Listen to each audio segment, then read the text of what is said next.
भगवान बुद्ध गौतम बुद्ध के जीवन से जुड़ी कई शिक्षाप्रद कहानियां हैं।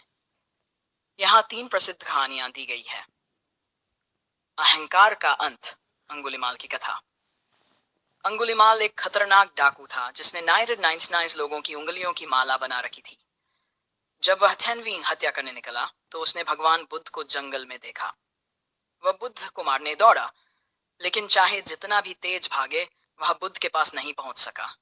थककर उसने कहा, रुक जाओ सन्यासी। बुद्ध मुस्कुराए और बोले, मैं पहले से ही रुका हुआ हूं, लेकिन तुम कब रुकोगे? अंगुलिमाल चकित हुआ और पूछा, आपका क्या मतलब है? बुद्ध ने उत्तर दिया, मैंने हिंसा छोड़ दी है, लेकिन तुम अभी भी बुरे कर्म कर रहे हो।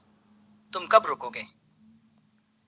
बुद्ध के शांत और दयालु शब्दों ने अंगुलिमाल का हृदय परिवर्तित कर दिया और उसने बुद्ध से दीक्षा लेकर अहिंसा का मार्ग अपना लिया। हावर्स क्रोध पर विजय, सुपबुद्ध और बुद्ध।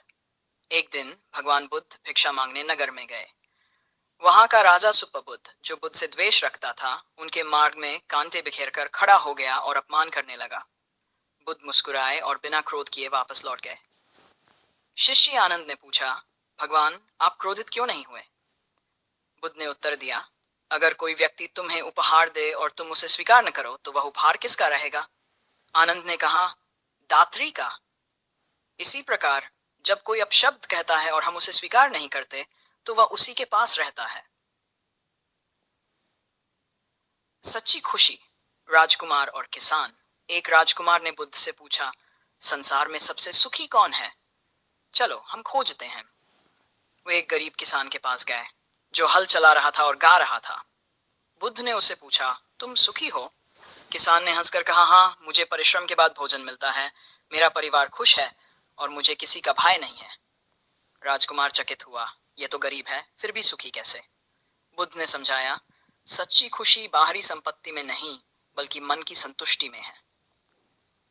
निष्कर्ष, भगवान बुद्ध की शिक्षाएं हमें अहिंसा, धैर्य और संतोष का महत्व सिखाती हैं। इन कहानियों से हमें यह सीख मिलती है कि सच्ची शांति और सुख हमारे विचारों और कर्मों में निहित हैं।